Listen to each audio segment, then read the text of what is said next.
이번 시간에는 대응관계를 식으로 나타내는 방법을 알아볼까요? 교과서 54쪽과 이제 55쪽입니다. 이제 2시간에 걸쳐서 대응관계를 알아봤죠. 두 양 사이에 이제 이 관계를 우리가 이제 문장으로서 뭐 이게 이렇게 늘어날 때 저거는 저렇게 늘어나더라 이제 했었는데, 이 대응관계라는 것은 예전에도 말했겠지만 한 양이 변할 때 다른 양이 규칙적으로 변해야 돼요.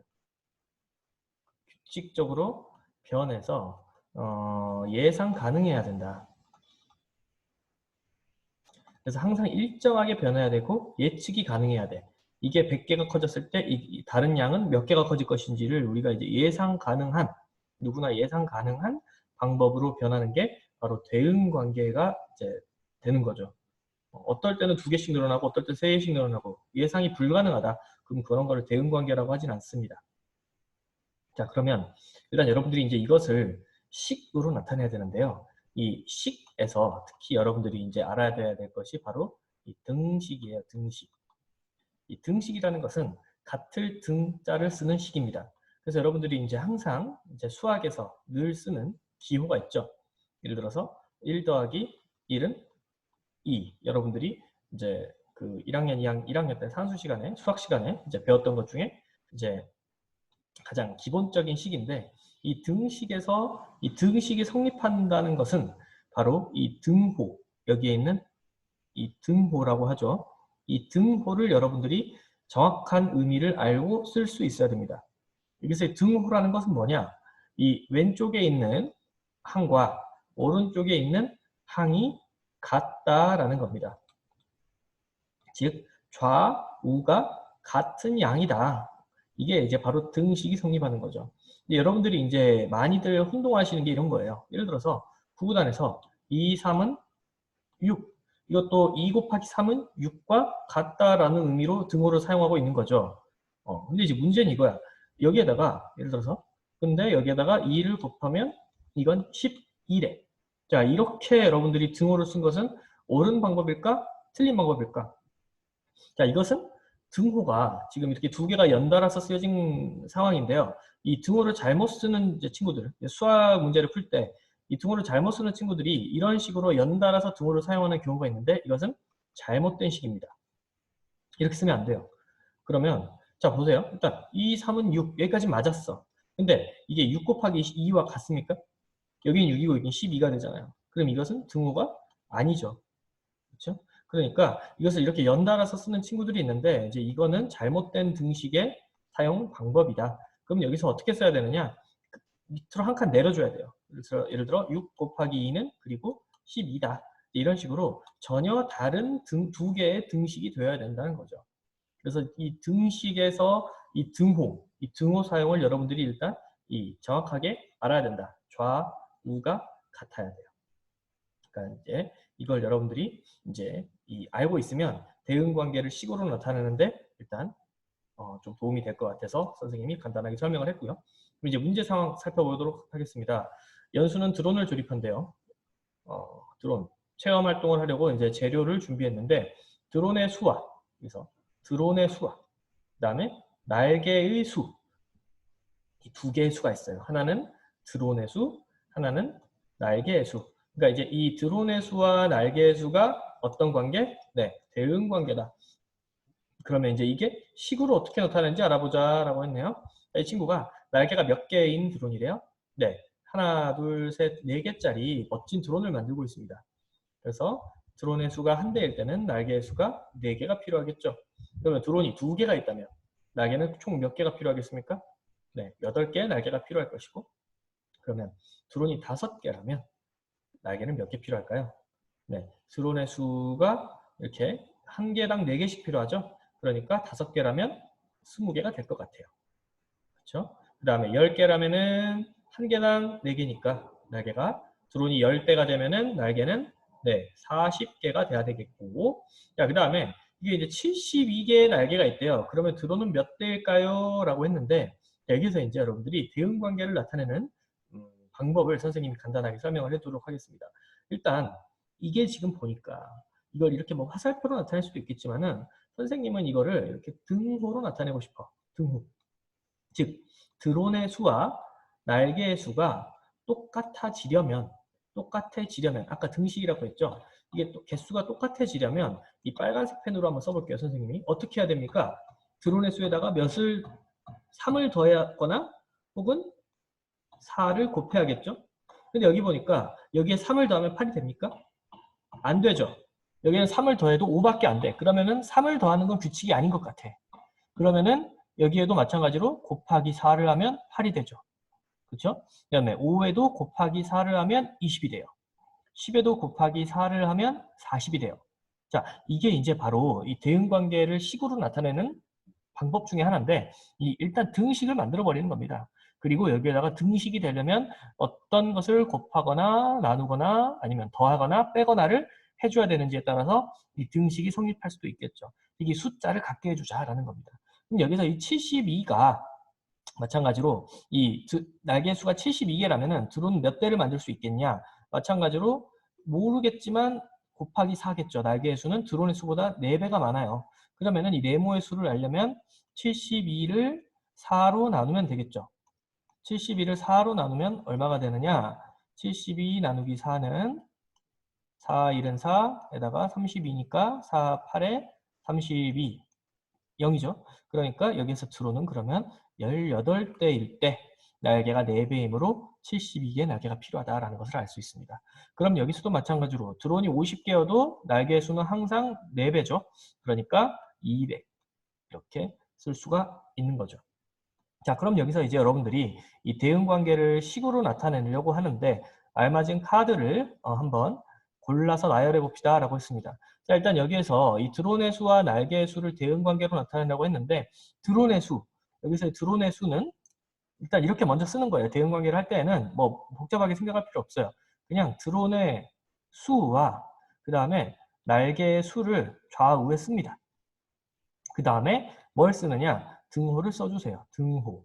근데 이 드론의 수와 날개의 수는 같습니까? 같지 않습니까? 같지 않죠?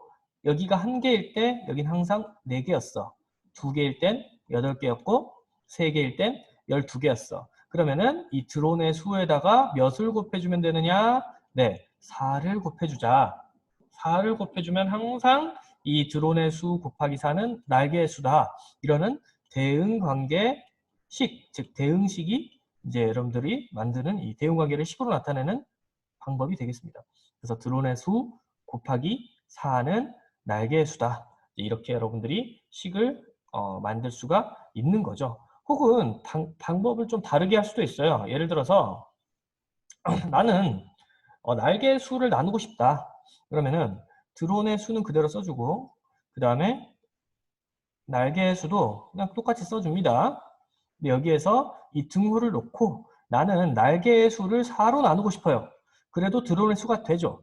예를 들어 8을 4로 나누면 2, 20을 4로 나누면 5. 마찬가지로 등호가 성립합니다.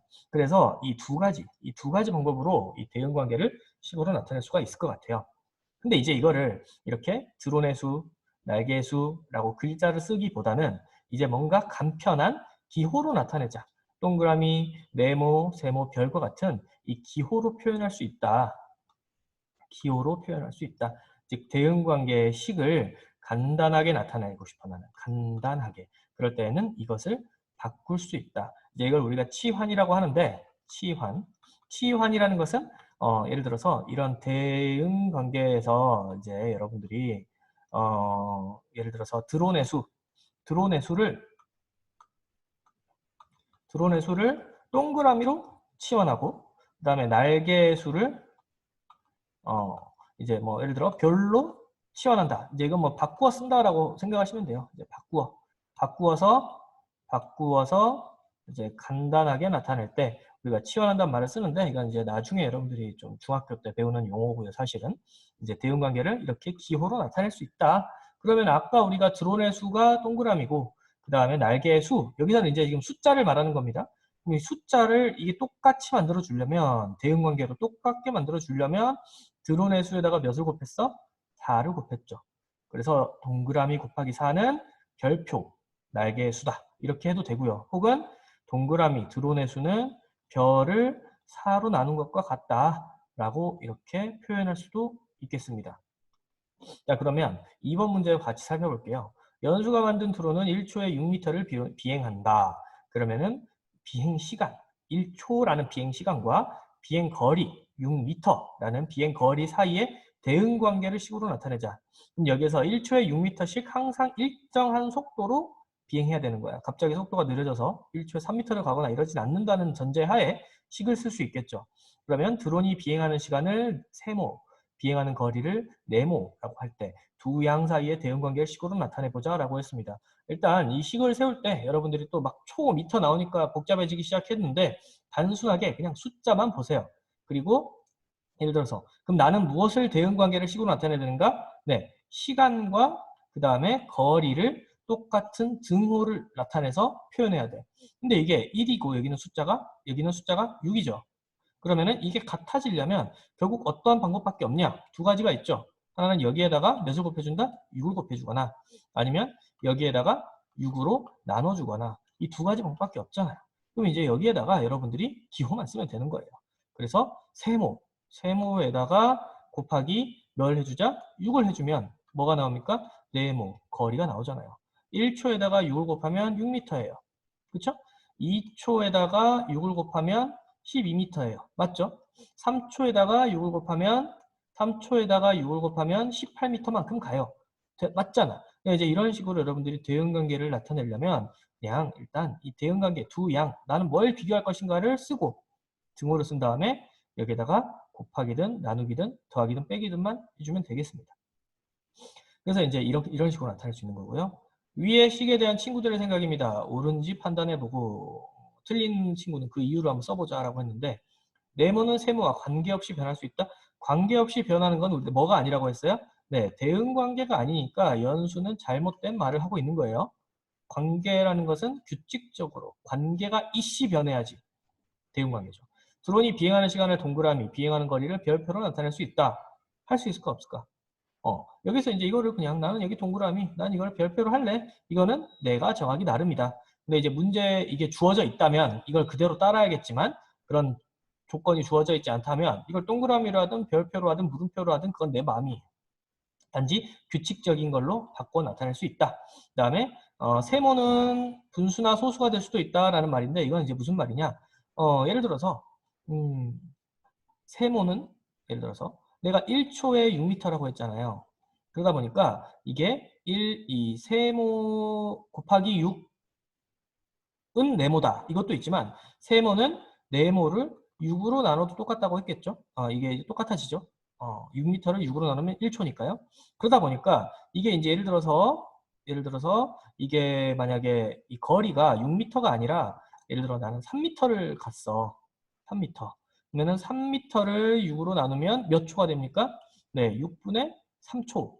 즉 2분의 1초가 되죠. 그래서 이렇게 분수나 혹은 소수, 뭐 0.5초잖아요. 2분의 1은. 그래서 이렇게 소수가 될 수도 있다. 이것도 맞는 설명이 되겠습니다. 이제 원래는 여기서 보통 수업을 끝내는데 이 규칙 대응 관계를 식으로 나타내는 방법이 매우 중요해서 이번 시간만은 좀 예외로 이 팀책도 같이 한번 풀이를 할까 합니다.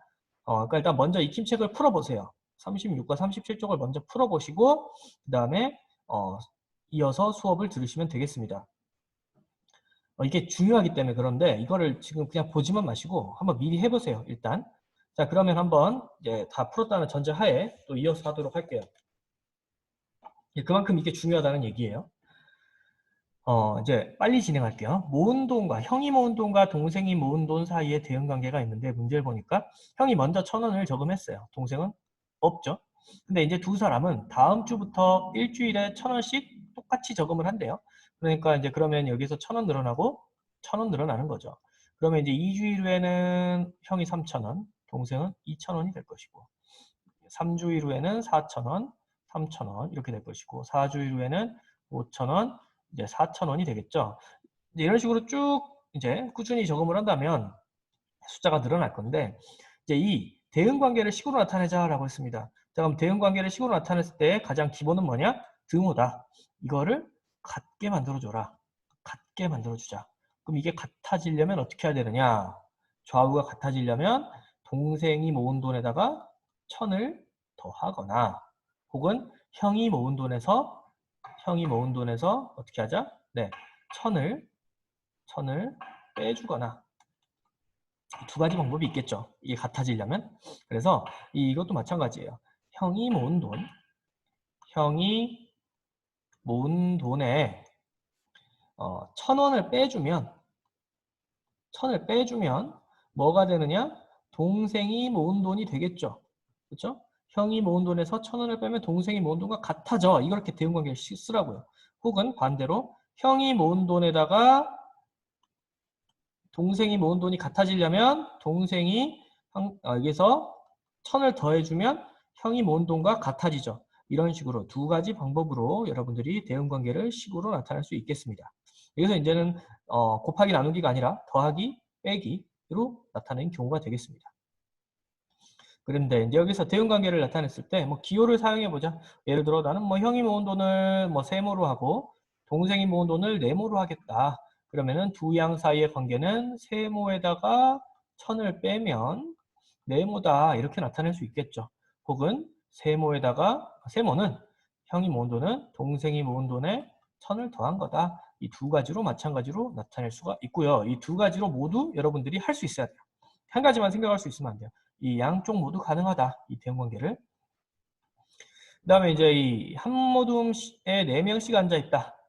한 모둠에 4명씩. 한 개의 모둠에 하나, 둘, 셋, 4명씩 앉아있다. 그러면은 두 개의 모둠이면 8명이 되겠죠. 이렇게 각각 4명씩 앉아있으니까요. 그래서 이제 학생 수를 세모라고 할 때, 그러면 모둠의 수와 학생의 수 사이에 대응관계를 기호를 사용하여 식으로 나타내라고 했습니다.